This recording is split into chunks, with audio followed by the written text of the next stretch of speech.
Hello नमस्कार प्यारे विद्यार्थियों, स्वागत है आप सभी का DYS मैथ्स क्लासेज में। तो आज के इस सेशन में, आज के इस वीडियो लेक्चर में हम क्लास 12 के पहले चैप्टर जिसका नाम है रिलेशंस एंड फंक्शन यानी कि संबंध एवं फलन के आज एक्सरसाइज 1.2 के क्वेश्चंस को सॉल्व करवाएंगे। यानी कि प्रश्नावली 1.2 के प्रश्नों पे आज हम डिस्कस करेंगे, उनको हल करवाएंगे। इसके पहले हमने जो है इस प्रश्नावली को हल करने के लिए, इस एक्सरसाइज के क्वेश्चन को सॉल्व करने के लिए इंट्रोडक्शन पार्ट बनाया हुआ है, यानी कि इंट्रोडक्शन क्लास ली थी। तो आपसे गुजारिश है कि सबसे पहले आप उस इंट्रोडक्शन पार्ट को देखें, उस इंट्रोडक्शन वाली वीडियो को देखें। वहाँ पे प्लेलिस्ट में पड़ा हुआ है और थंबनेल पे सीधा सीधा साफ साफ लिखा गया है कि इंट्रोडक्शन ऑफ एक्सरसाइज 1.2।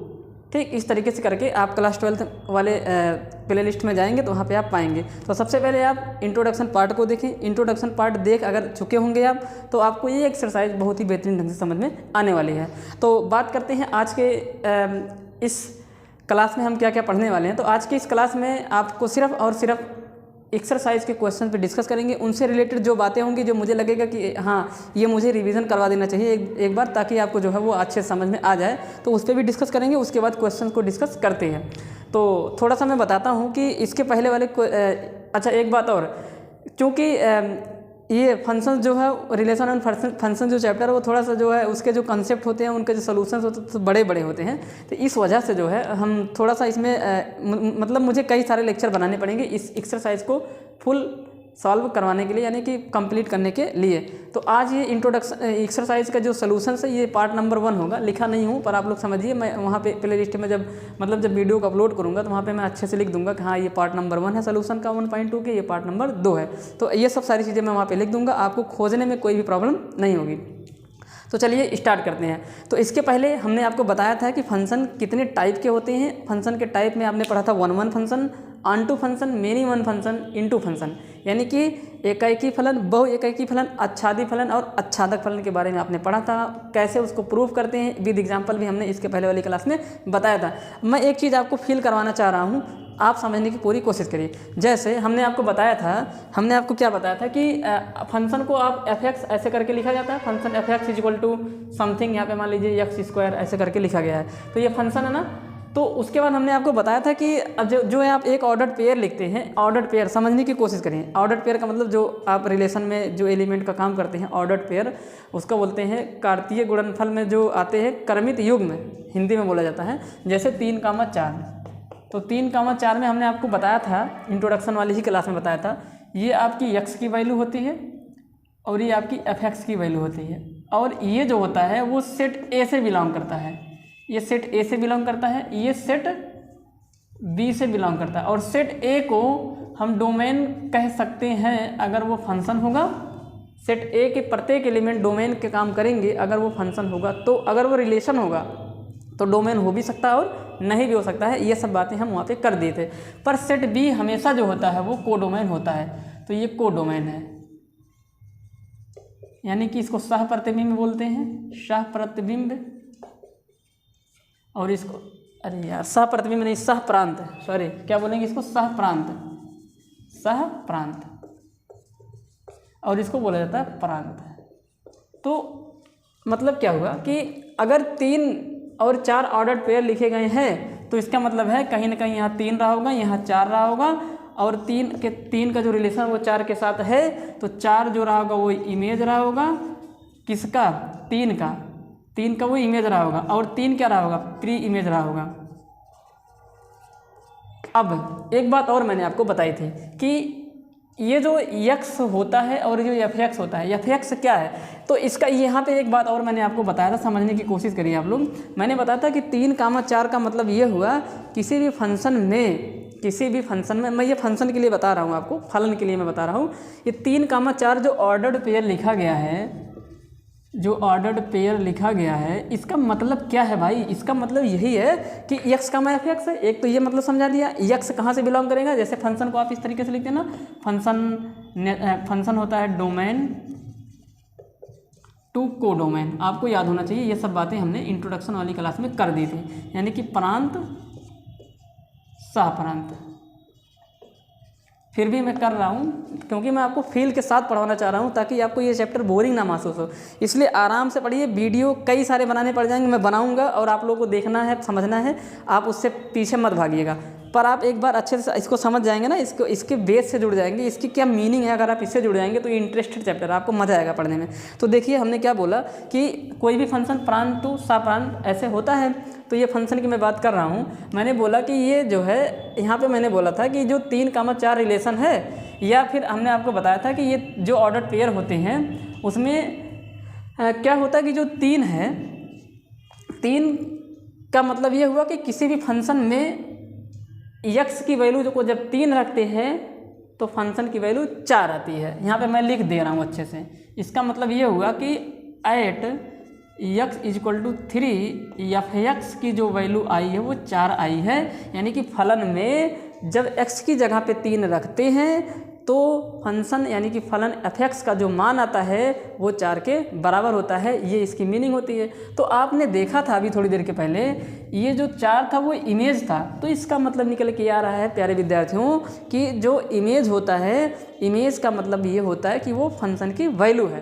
तो इमेज क्या है? किसी भी फंक्शन की वैल्यू है। आप इसको भी इस तरीके से भी समझ सकते हैं। और ये सब सारी चीज़ें हम फंक्शन के लिए पढ़ रहे हैं, फंक्शन के लिए पढ़ रहे हैं। तो क्या पढ़ रहे हैं हम लोग? हमने बोला कि जो इमेज होता है, यहाँ पे लिख देंगे इमेज मतलब प्रतिबिंब।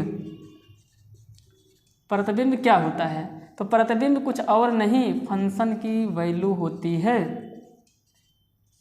फंक्शन को f(x) से दिखाते हैं और f(x) की ये वैल्यू होती है, मतलब मान होता है ये कि हाँ। और किस पर होता है? फंक्शन की वैल्यू होती है किस पर? यहाँ पे लिख देंगे। अब सवाल उठता है किस पर? किस पर भाई?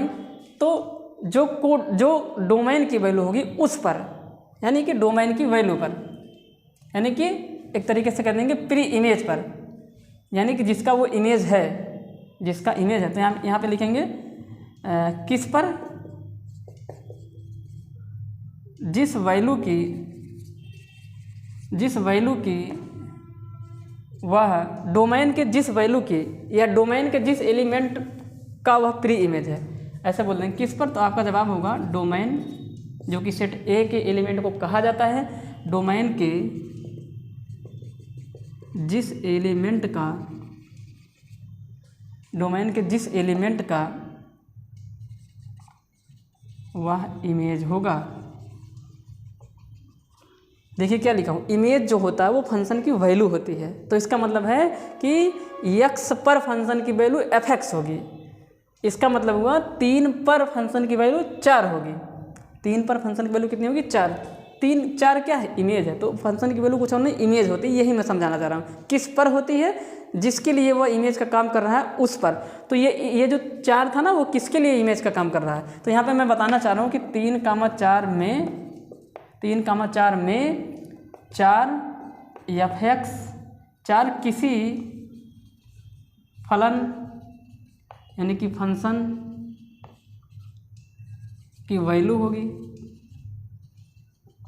कोई फंक्शन डिफाइन होगा, उसी में 4 और 3 डोमेन्स आए होंगे, 4 को डोमेन में रहा होगा, 4 उस फंक्शन की वैल्यू होगी। लेकिन किस पर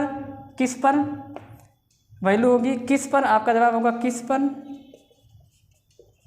तो 3 पर। और 3 क्या है? डोमेन का एक एलिमेंट है। तो आपको ये समझाने की ज़रूरत थी, मुझे लगा कि आपको समझा देना चाहिए। अब एक बात और मैं बताना चाह रहा हूँ। देखिए, हमने आपको डोमेन की डेफिनेशन बताई थी। डोमेन की क्या बताई थी? परिभाषा। क्या बताया था? Set of values of x, set of values of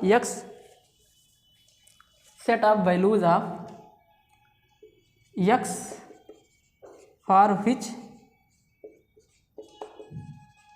function is define.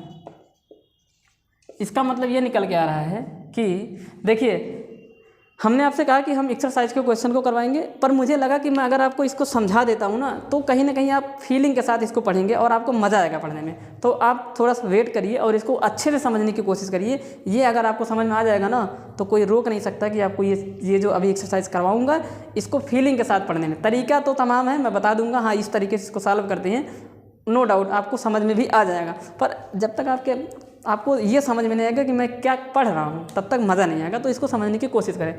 तो हमने बोला कि डोमेन की जो डेफिनेशन है, set of values of x for which function is define, यानी कि यक्स के उन सभी मानों का समुच्चय, हिंदी में लिखते हैं यक्स के उन सभी मानों का संग्रह या समुच्चय जिस पर फलन की वैल्यू, जिस पर फलन का मान परिभाषित हो, प्रांत कहलाता है। तो इसका मतलब ये हुआ कि फंक्शन डिफाइन होना चाहिए।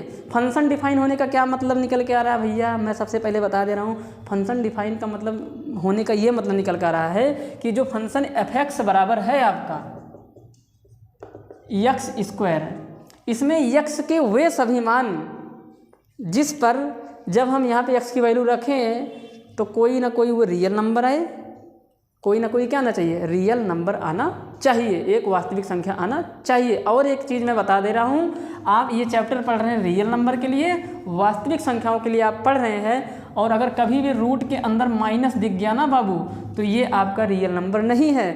अगर रूट के अंदर माइनस दिखा तो ये रियल नंबर नहीं है। इसका मतलब अगर आपको कभी भी रियल नंबर दिखाई दिया, रूट के अंदर माइनस दिखाई दिया तो आप तुरंत समझ जाएंगे कि वो फंक्शन डिफाइन नहीं है, फंक्शन फलन परिभाषित नहीं है। अगर मान लीजिए एक्स की किसी वैल्यू पर रूट के अंदर माइनस आ गया, यहाँ पे एक्स की कोई वैल्यू रखे, कोई फंक्शन होगा, हालांकि यहाँ पे नहीं आएगा, एक्स की कोई वैल्यू रखेंगे और रूट के अंदर माइनस आ गया तो हम कह देंगे कि फलन परिभाषित नहीं है। और एक्स की जिस वैल्यू पर वो रूट के अंदर माइनस दिया था ना, एक्स की वह वैल्यू डोमेन के अंदर इंक्लूड नहीं की जाएगी, यानी कि वो डोमेन में एलिमेंट का काम नहीं करेगा। समझ गए? अच्छा, दूसरा कब परिभाषित अपरिभाषित होगा फलन, तो जब कभी भी नीचे जीरो आ जाएगा, यानी कि हर कोई ऐसा फलन हर जीरो नहीं होना चाहिए, यानी कि डिनोमिनेटर में जीरो ना आ जाए।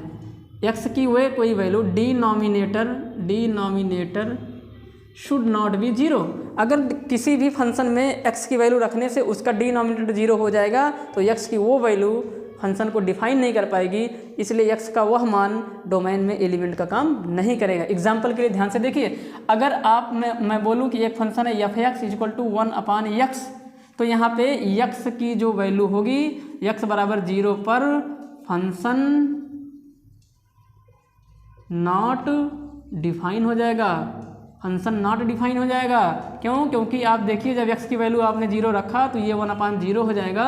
इसका मतलब है कि x बराबर 0 पर फंक्शन अपरिभाषित है, डिफाइन नहीं है, और जिस पर डिफाइन होता है वही आपका डोमेन होता है। तो प्यारे विद्यार्थियों, इसको समझने की कोशिश करें तो इससे ये पता चल रहा है ना कि अब इसका मतलब ये हो जाएगा ना कि ये यहाँ पे जो डोमेन होगा ना वो सब कुछ पूरा का पूरा रियल नंबर हो जाएगा, सब पे वो फंक्शन डिफाइन है पर जीरो पर नहीं है। तो इसका मतलब है कि डोमेन में जीरो एलिमेंट का काम बिल्कुल भी नहीं करने वाला है। ये बात आपको समझने की ज़रूरत थी, हमने इसको आपको समझाया। अच्छा, एक बात और, फंक्शन की जो डेफिनेशन है उसमें हमने आपको बताया था कि फंक्शन की डेफिनेशन कहती है कि सेट ए के प्रत्येक एलिमेंट का सेट बी में इमेज होने चाहिए। सेट ए के प्रत्येक एलिमेंट का, और देखिए अब अगर सेट ए के प्रत्येक एलिमेंट का इमेज होगा तो वो जो इमेज होगा वो उस, देखिए समझने की कोशिश करिए, बातों को जोड़िए। हमने बोला कि सेट ए के फंक्शन की डेफिनेशन में हमने आपको बताया था ना, फंक्शन की जो डेफिनेशन है, फंक्शन का जो परिभाषा है उसमें हमने आपको बताया था ना कि सेट ए के प्रत्येक एलिमेंट का सेट बी में इमेज होने चाहिए। सेट ए के प्रत्येक एलिमेंट का सेट बी में इमेज होने चाहिए, यानी कि और जो सेट बी में इमेज होगा वो फंक्शन की वैल्यू होगी। अभी हमने बताया इमेज ही फंक्शन की क्या होती है, वैल्यू होती है। तो इसका मतलब निकल के आ रहा है कि फंक्शन अगर वो होगा तो ये सेट ए है जिसको डोमेन कहते हैं, ये सेट बी है जिसको को डोमेन कहते हैं। तो यहाँ पे जो भी एलिमेंट आएगा ना बाबू, उन सब का यहाँ कोई ना कोई क्या होना चाहिए, इमेज होना चाहिए। और अगर मान लीजिए ये इसका इमेज ये है तो इसका मतलब फंक्शन की वैल्यू निकल के आ गई। ये जो है वही फंक्शन की क्या है, वैल्यू है। फंक्शन की वैल्यू है, इसका मतलब फंक्शन डिफाइन होगा तभी तो उसकी वैल्यू निकली है। फंक्शन क्या होगा, डिफाइन होगा तभी तो उसकी वैल्यू निकली हुई है। तो इससे एक चीज़ ये पता चल रहा है ना कि फंक्शन के केस में डोमेन पूरा का पूरा जो सेट ए होगा वो डोमेन का काम करेगा। आपको समझ में आ रहा है या नहीं आ रहा है? तो इससे ये पता चल रहा है कि यहाँ पे प्रत्येक एलिमेंट के लिए यहाँ पे इमेज मिल जाएगा मतलब मिलना चाहिए तभी वो फंक्शन होगा, अदरवाइज नहीं होगा। तो अब क्या हुआ, तो इसका मतलब निकल के आ रहा है कि आप जो है जैसे मान लीजिए कि अगर आप यहीं से देख के बताना चाह रहे हैं, और एक चीज़ और, फंक्शन जो होता है वो डिपेंड करता है कि वो उसका डोमेन और रेंज क्या है। फंक्शन डोमेन और रेंज पर भी डिपेंड करेगा। तो ये कुछ जानकारियाँ थी। एक बात और, 1 के लिए हमने बताया था कि x1, x2, 1 के लिए हमने क्या बताया था आपको कि x1, x2 आपको 2 एलिमेंट ऐसे मानने पड़ेंगे जो कि डोमेन से बिलोंग करने चाहिए, यानी डोमेन से बिलोंग करने चाहिए। और वो इस प्रकार के होने चाहिए कि उस पर हम मान लेंगे कि f ऑफ x1 यानी कि फंक्शन की x1 पर वैल्यू, फंक्शन की x2 पर वैल्यू दोनों अगर बराबर मान लेंगे, और हम उसके बाद ये अगर तय कर दिए, ये अगर प्रूव कर दिए कि x1 और x2 भी आपस में बराबर है तो वह फंक्शन 1 हो जाएगा। ठीक, एक बात और समझने की कोशिश करें तो इससे ये पता चल रहा है। अब यहाँ पे सारी चीज़ें मिटा दे रहा हूँ, यहाँ पे मुझे थोड़ा सा चाहिए जगह, और मैं आपको समझाने की कोशिश कर रहा हूँ कि आप कैसे ऑन टू प्रूव करेंगे। ऑन टू को कैसे प्रूव करेंगे, ऑन टू के लिए क्या करते हैं।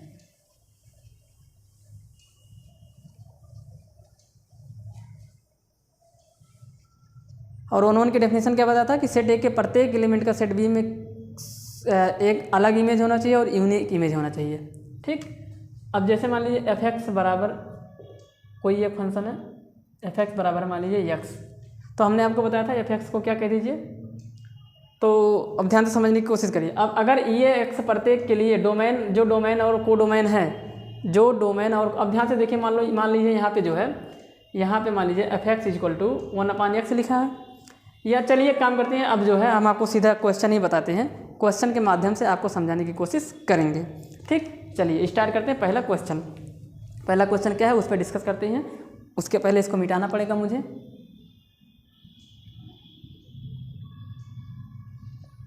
इसको मिटा देते हैं। तो याद रख रखना भैया, इमेज जो होगा वो फंक्शन की वैल्यू का काम करेगा।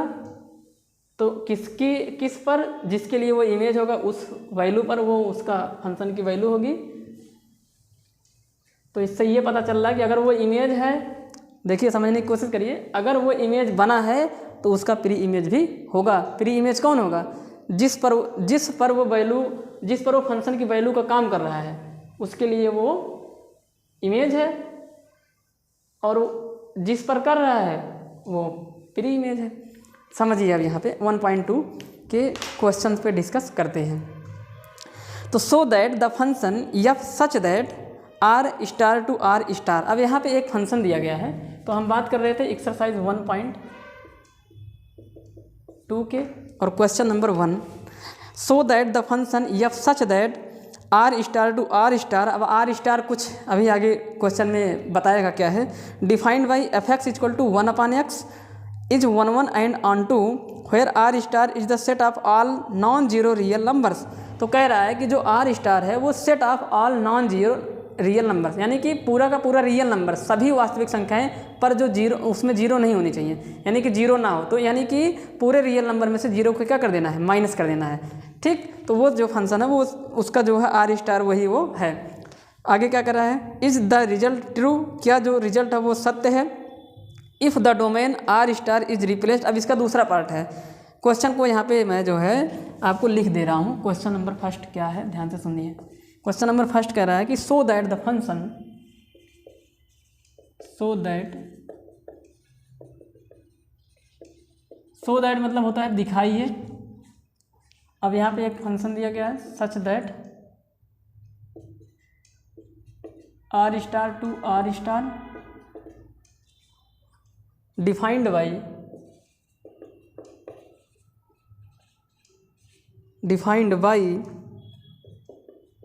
F x is equal to 1/x is 1 and onto is 1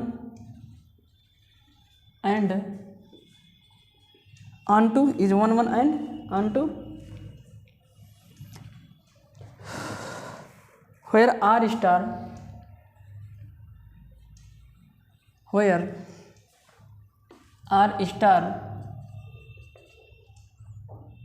is the set of all non-zero real number is the set of all non-zero real numbers is the result true. अब यहाँ से एक part खत्म हो जाता है, उसके बाद होता है is the result true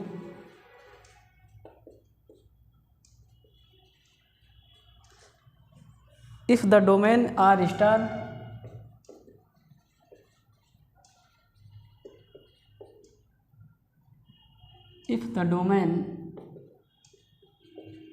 star replaced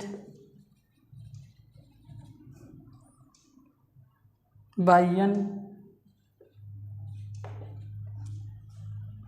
with codomain being same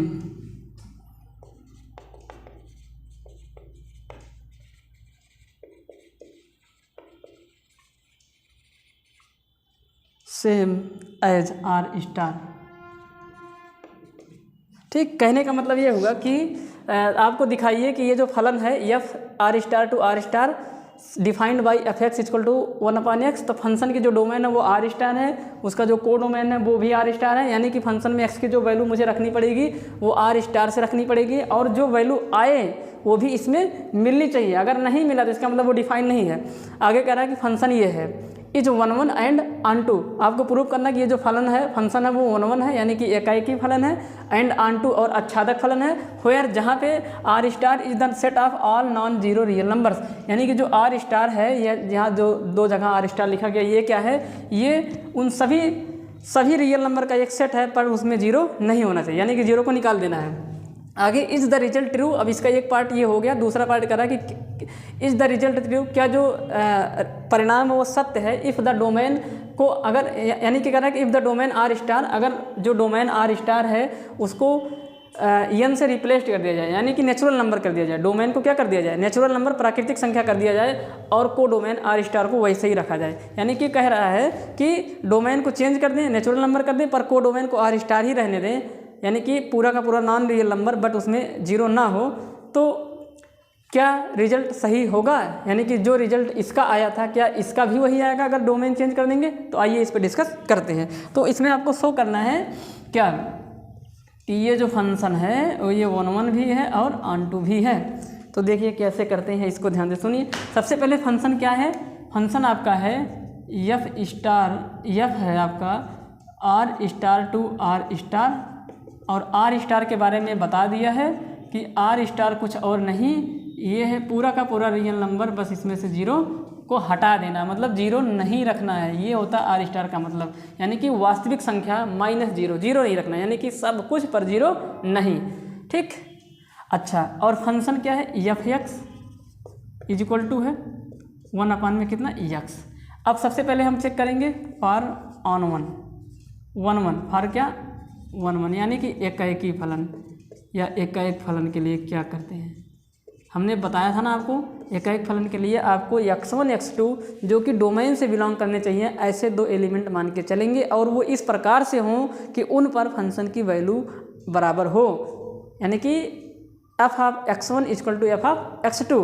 ठीक, तो यहाँ पे मैं और थोड़ा सा समझा दे रहा हूँ। अगर लिखा हो F x equal to 3x, तो अब यहाँ पे अगर मैं 1 लिख दिया ना, तो इससे देख कर आपको पता चल रहा होगा कि एफ एक्स से लिखा था, बस एक्स की जगह पे कितना आ गया 1, तो इसका ये मतलब निकल कर आ जाएगा कि फंक्शन की 1 पर value of the function at x equal to 1, तो फंक्शन की 1 पर वैल्यू, तो एक्स की जगह 1 आ गया, इधर भी 1 रखना है, तो f1 इक्वल टू 3 इंटू 1 किसके बराबर आ जाएगा 3। तो इसका मतलब है फंक्शन की, यहाँ पे मैं लिख दे रहा हूँ, फंक्शन की जो वैल्यू होगी, फंक्शन की वैल्यू कितनी होगी 3 होगी, किस पर होगी, एट x इक्वल टू 1। तो इसी प्रकार से मैं अगर यहाँ पे मैं लिख देता f ऑफ x1, तो आप कहते कि x के जगह पे कितना रख देना है, x1 रख देना है। तो इसका मतलब निकल के आता है कि ये बन जाता 3x1।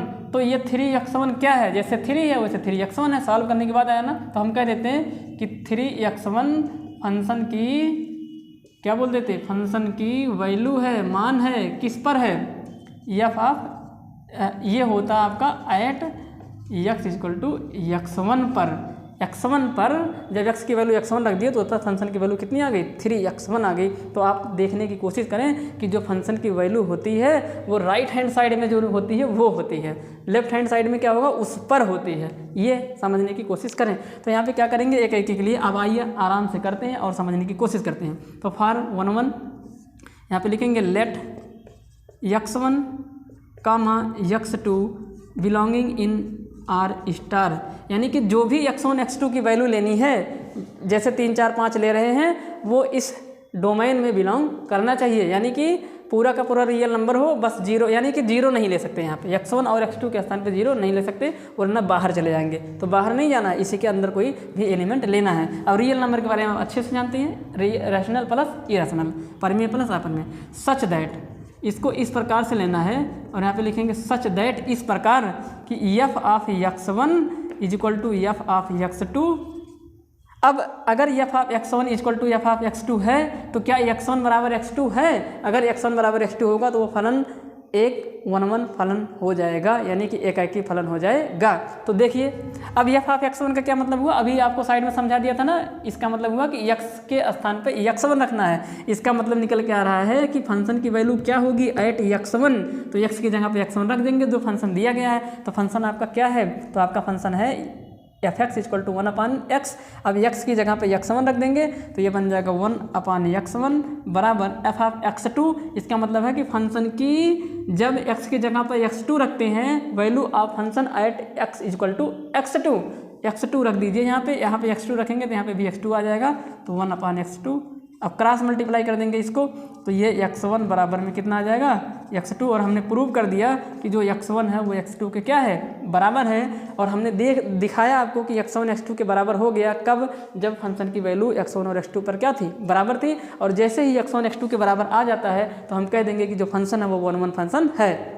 तो यहाँ पे लिखेंगे hence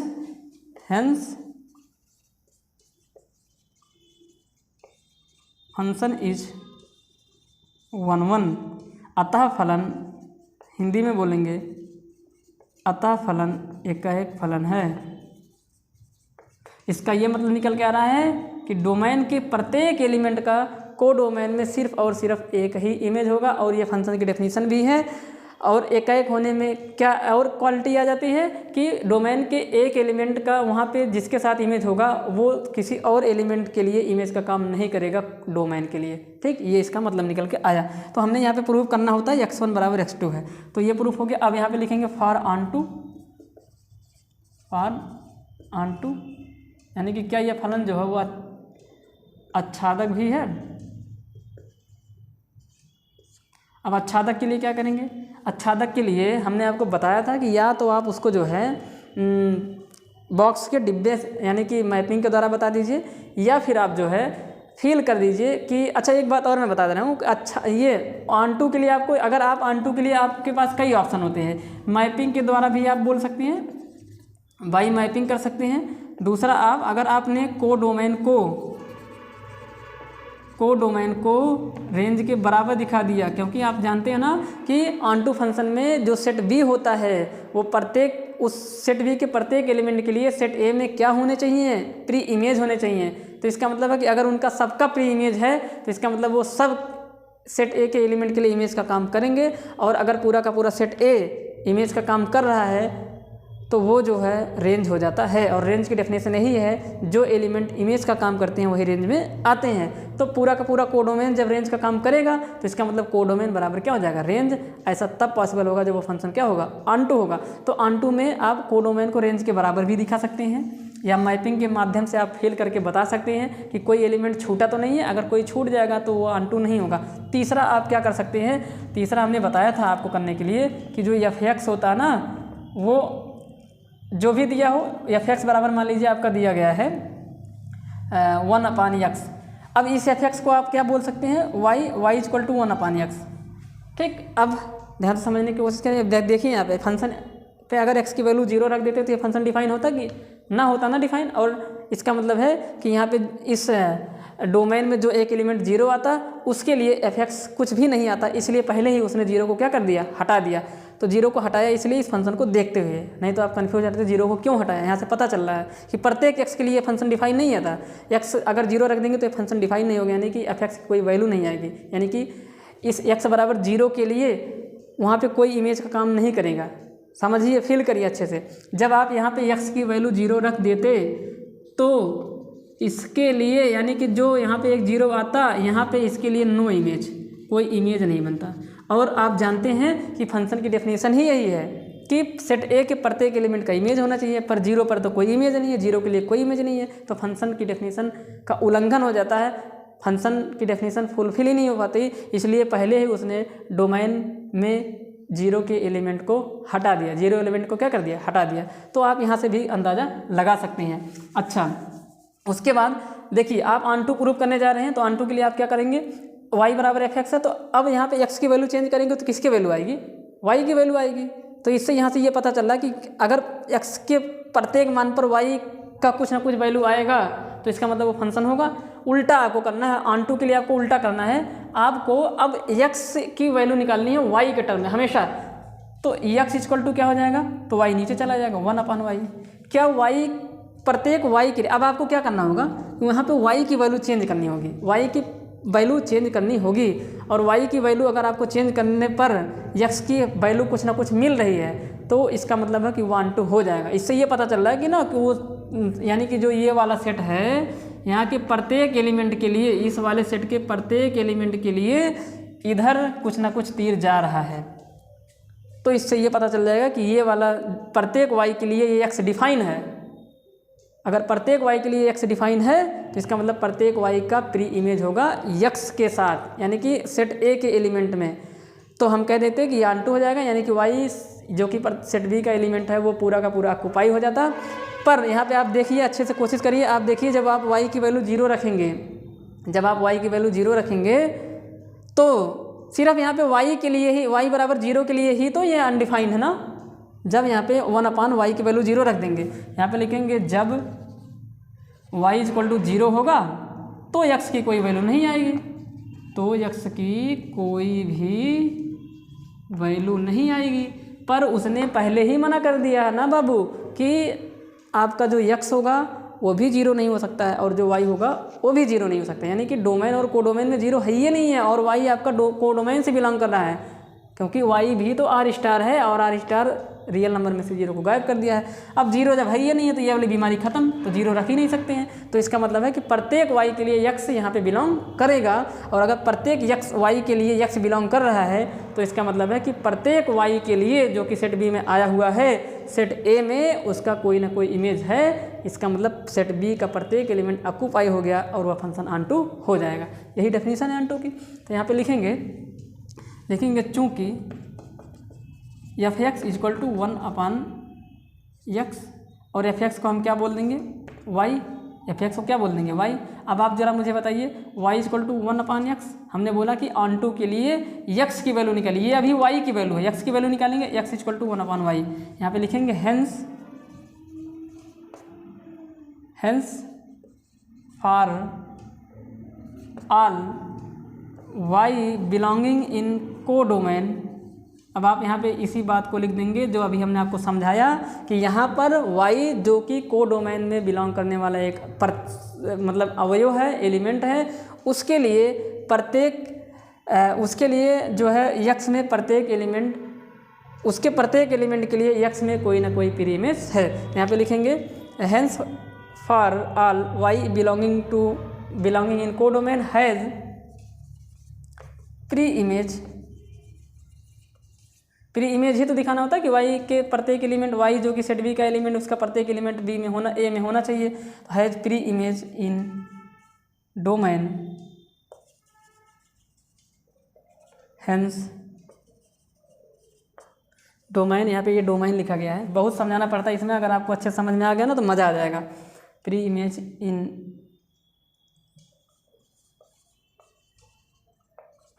hence the function is onto. इसको हिंदी में भी लिख देते हैं। हिंदी में क्या कहेंगे, हिंदी में भी इसको लिख देते हैं। अभी देखिए स्टार्ट कर रहे हैं इसलिए आपको इतना समझा रहे हैं। भले ही आज एक दो क्वेश्चन हो पाएगा, पर आप समझने की पूरी कोशिश करें। अगर यहाँ से आपको समझ में आएगा तो आगे के क्वेश्चन को लगाने में भी मज़ा आएगा, नहीं तो आप पीछे हटने लगेंगे। यहाँ पे हिंदी में लिखेंगे, यहाँ पे लिखेंगे अतः सभी y जो कि कोडोमेन से बिलोंग कर रहा है, सभी y belonging in codomain. Codomain क्यों लिखे हैं यार, प्रांत, अरे यार दिमाग खराब हो गया है। अतः सभी y बिलोंगिंग सा प्रांत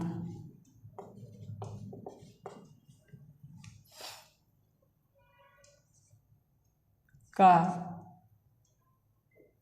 सेट ए यानी कि डोमेन में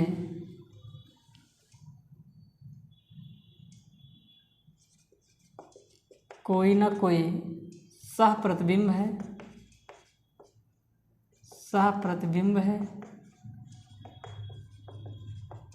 या सह प्रतिबिंब पाया जा रहा है, इसलिए फंक्शन या फलन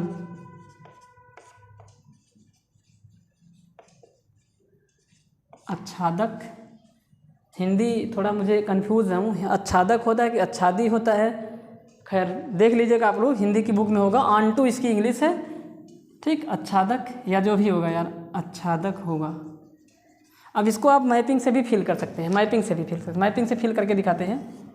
देखिए आपका आंसर इतना हो गया। आपको मैपिंग के द्वारा वहाँ पे एग्ज़ाम में अपनी बोर्ड कॉपी में आप मैपिंग को दिखाएंगे नहीं, खुद फिल करने के लिए मैपिंग में आपको मतलब आपको फिल करवाने के लिए मैपिंग सिस्टम बना रहा हूँ, क्योंकि इनफाइनाइट नंबर को आप डिब्बे में नहीं भर सकते। ये रियल नंबर देखिए कितना बड़ा, सिर्फ जीरो ही तो नहीं है, तो डिब्बे में भरना पॉसिबल नहीं है, क्योंकि ये पूरा का पूरा रियल नंबर है। जीरो नहीं होगा, 1 होगा, उसके बाद आपका 1.5 होगा, 2 हो गया, 2.5 हो जाएगा, ऐसे डॉट डॉट डॉट चलता चला जाएगा।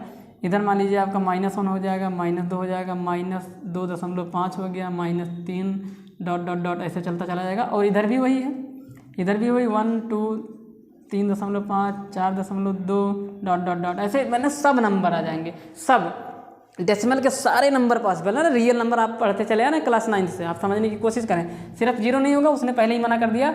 अगर मना ना करता तो जीरो भी आता, -1 -2.5 -3 4.5 डॉट डॉट डॉट ऐसे नंबर।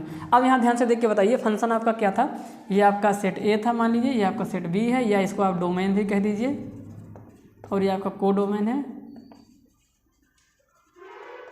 अब ध्यान से देखिए फंक्शन आपका क्या था, फंक्शन आपका था f(x) = 1/x, फंक्शन = 1/x। तो x की वैल्यू कहाँ से आएगी, यहाँ से आएगी, और या फिर आप इसको क्या कह सकते हैं, देखिए समझने की कोशिश करिए। इसको आप y = 1/x कह सकते हैं। तो x की वैल्यू चेंज करते चले जाइए, देखिए क्या प्रत्येक के लिए बन रहा है। या आप देखिए दोनों तरफ से आप फिल कर सकते हैं कि यहाँ का तीर वहाँ पे सबके साथ जाना चाहिए, या वहाँ से सबका तीर आना चाहिए। ये तो आपने सीखा, इसको चेंज कर दीजिए, चलिए ऐसे कर देते हैं इसको, या ऐसे ही समझ लीजिए, कोई दिक्कत नहीं है। आप x की वैल्यू 1 ले लीजिए, तो x = 1 जब ले लेंगे आप, तो 1/1 कट के कितना आ जाएगा 1। तो क्या जब x = 1 आपने लिया था, कहाँ से लिया जाएगा, यहाँ से लिया जाएगा।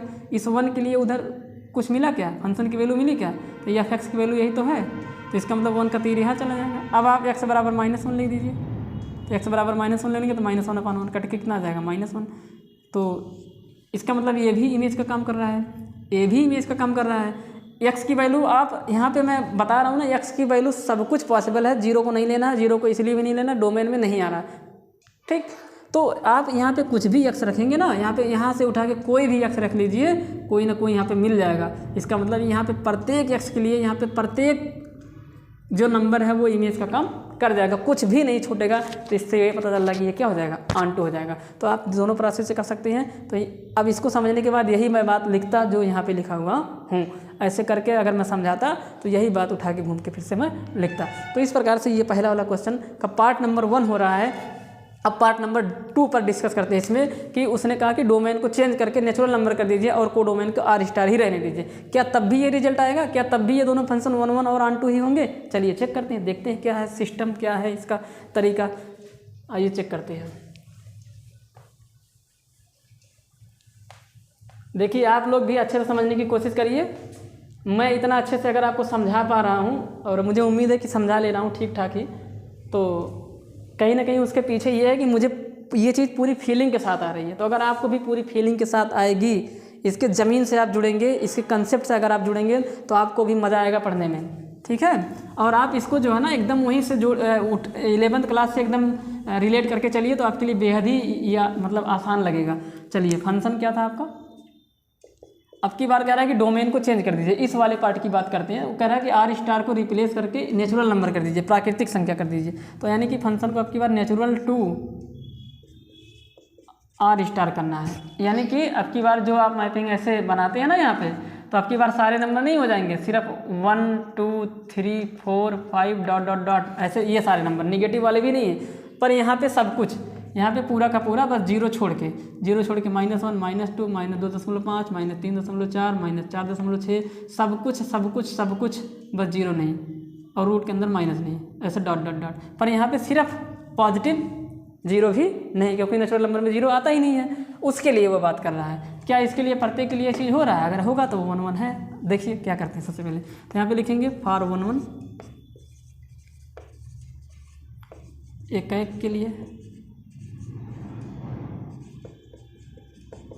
हिंदी में लिख देते हैं कि माना x1 व x2 जो कि प्रांत के एलिमेंट है, या इन शॉर्ट आप इसको ऐसे कर देंगे, इन शॉर्ट आप कह सकते हैं कि x1 comma x2 belonging in domain, in short आप ऐसे कह सकते हैं। ठीक इस प्रकार है, माना x1 और x2 जो कि प्रांत के एलिमेंट हैं, इस प्रकार हैं कि फंक्शन की x1 पर वैल्यू, यानी कि हैं इस प्रकार है कि फंक्शन की x1 पर वैल्यू, यानी कि f of x1 is equal to f of x2। और अगर हम ये प्रूव कर दें कि x1 x2 भी आपस में बराबर हैं तो 1 1 हो जाएगा। यही हमेशा करना होगा आपको। f of x1 f of x2 लेके चलना होगा और x1 equal to x2 prove करना होगा। तो f ऑफ x1 किसके बराबर हो जाएगा? फंक्शन आपका वही है, तो x1 रख देंगे x की जगह पे, तो f ऑफ x1 1/x1 बराबर 1/x2। f ऑफ x2 का मतलब x के जगह पे x2 रख दीजिए, क्रॉस मल्टीप्लाई करा देंगे ना, तो x1 इक्वल टू में कितना आ जाएगा? x2। और हमने प्रूव कर दिया कि x1 x2 के बराबर है। यहाँ पे लिखेंगे चूँकि x1 इक्वल टू x2 हो गया कब? जब फंक्शन की x1 और x2 पर वैल्यू बराबर थी तब। अतः फलन एकाकी है या एकाक है, ठीक, यानी कि 1 1 है। अब आगे ऑन2 की बात करते हैं। ऑन2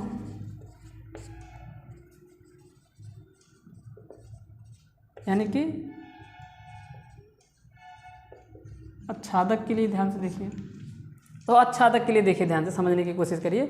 मैं यहाँ पे जो है मैपिंग बनाया ही हूँ, तो आप लोग समझने की पूरी कोशिश करें।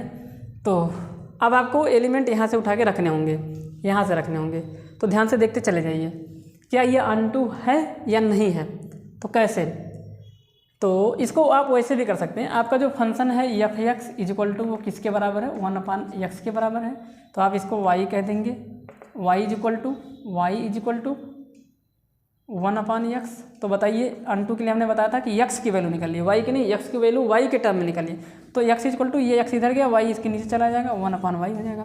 अब आपको चेक करना है कि क्या प्रत्येक y की वैल्यू चेंज करने पर x की कुछ ना कुछ वैल्यू आ रही है। इससे इसका मतलब ये होता है कि प्रत्येक y के लिए x डिफाइन है, ठीक। तो y जब 0 होगा तब नहीं आएगा, y कोडोमेन होना चाहिए, तो कोडोमेन में 0 एलिमेंट है ही नहीं, तो कहाँ से उठा के पुट करेंगे, x और y की वही वैल्यू पुट करेंगे जो यहाँ और यहाँ मिल जाए, अदरवाइज कोई वैल्यू नहीं होनी चाहिए।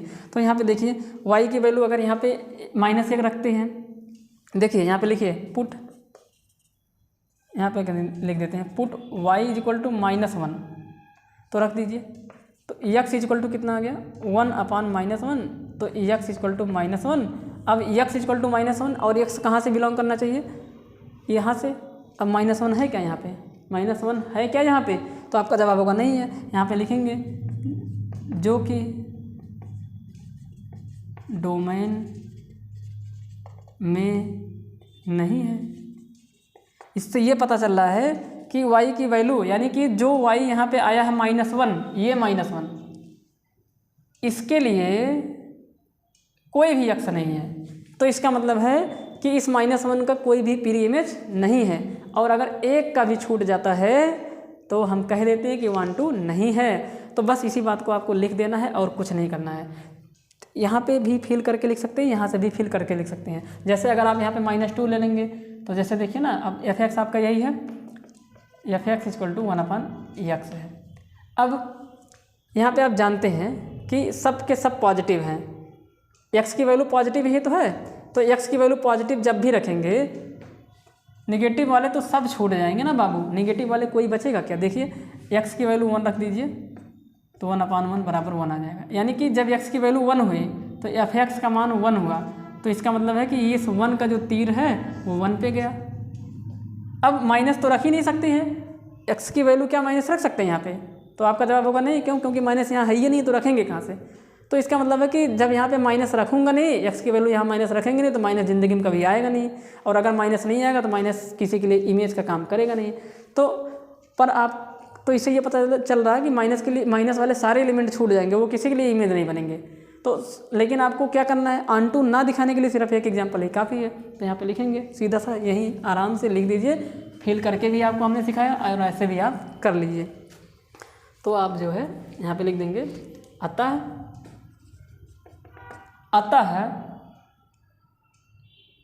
x, यहाँ पे लिखेंगे अतः, यार ऐसे लिख दीजिए, प्रत्येक y बिलोंगिंग इन कोडोमेन को डोमेन, और ब्रैकेट में अंदर निगेटिव वाले एलिमेंट्स का डोमेन में कोई भी सहप्रतिबिंब नहीं है, सहप्रतिबिंब नहीं है, अतः फलन आच्छादक नहीं होगा, आच्छादक नहीं होगा। तो उम्मीद करता हूँ कि आपको समझ में आया हुआ है। यहाँ पे ऐसे भी आप लिख सकते हैं इंग्लिश मीडियम में, या इंग्लिश वाले या हिंदी वाले भी ट्रांसलेट करके ऐसे लिख देंगे। यहाँ पे लिखेंगे -1 that is belonging in codomain, -1 belonging in codomain has no preimage in domain, hence not onto, hence the given function is not onto, अतः जो फलन है वो onto नहीं है। आप हिंदी वाले भी यही चीज़ लिख सकते हैं, -1 जो कि सह प्रांत में बिलोंग करने वाला एक अवयव है, जिसका प्रांत में कोई भी सह प्रतिबिंब नहीं है, इसलिए जो फलन है वो एक आच्छादक फलन नहीं है। तो क्या वो रिजल्ट सही है, तो आपका जवाब होगा नो। उसने कहा कि इज द रिजल्ट ट्रू, तो आपका जवाब होगा नहीं, नो। ठीक, तो ये आपका पहला वाला क्वेश्चन इस तरीके से कंप्लीट हो जाता है और उम्मीद करता हूँ कि आपको ये समझ में भी आया होगा। आप एफर्ट के साथ पढ़ें, आराम से पढ़ें, मतलब आप अपने दिमाग को प्रेशर में डाल के मत पढ़िए कि यार मुझे आ ही नहीं रहा। अगर नहीं आ रहा दोबारा फील करिए और आप इंट्रोडक्शन के साथ एक एक लेक्चर को देखते आएंगे तब कहीं जाके आपको ये समझ में आएगा, नहीं तो आपके ऊपर से निकलेगा ये। तो आपको सीरियल वाइज देखते हुए आना है, तब जाके यहाँ पर आना है। अगर ऐसा होता तो हम डायरेक्ट यही ना बता देते, क्या हमको याद नहीं रहा है, हम डायरेक्ट एक्सरसाइज को ही क्वेश्चन मतलब सीधा यही 1.2 1.1 ऐसे क्वेश्चन ही लगवाते, क्यों इंट्रोडक्शन बताते। तो अगर मैं इंट्रोडक्शन बता रहा हूँ तो इसका मतलब है कुछ ना कुछ है, तो आपको समझने की ज़रूरत है। आप सीरियल वाइज देखते हुए आएंगे तब जाके ये कहीं ना कहीं आपको ये आसान लगेगा। तो नोट कर लीजिए इतना वीडियो को। और एक बात कि सबसे पहले आप कोशिश ये किया करें ना कि वीडियो को जो है आप रोक के खुद से लगाने का प्रयास करें, तब कहीं जाके मज़ा आएगा, नहीं तो मज़ा नहीं आएगा। ठीक है, अब जो है बात करते हैं क्वेश्चन नंबर 2 की, पर क्वेश्चन नंबर 2 हम अपने अगले वाले वीडियो में बताएंगे। अब जो मेरा वीडियो होगा वो सिर्फ और सिर्फ क्वेश्चन पे होगा। अब मैं कोई भी इंट्रोडक्शन नहीं बताऊंगा, अगर बताऊंगा भी तो उस क्वेश्चन से रिलेटेड जो इंट्रोडक्शन होगा वही बताएंगे। तो आज के लिए बस इतना ही। आप तब तक इस क्वेश्चन के साथ, वो जो इंट्रोडक्शन है उसके साथ, इस क्वेश्चन को बताने में मुझे बहुत समय लगा, क्योंकि इस क्वेश्चन को बताने में पूरा टाइम लगा दिया हूँ, पर अब आगे आने वाले क्वेश्चन में मैं ज़्यादा टाइम नहीं लगाऊंगा। तो इसको अच्छे से पढ़िए। इसमें मुझे जितना समझाना था, जितना सरल करके समझाना था, मैंने पूरा समझाने की कोशिश किया। इसी एक क्वेश्चन के माध्यम से आप अच्छे से समझने की कोशिश करें कि 1 और 2 को कैसे प्रूव करते हैं। ठीक, बाकी आने वाले क्वेश्चन पे हम और डिस्कस करेंगे और समझाने की कोशिश करेंगे। तो आज के लिए बस इतना ही। एंजॉय करिए मेरे वीडियो का और अपने दोस्तों में मेरे चैनल को शेयर करें ताकि उनको भी मेरे वीडियो का लाभ मिल सके। आज के लिए इतना ही। धन्यवाद डियर स्टूडेंट्स।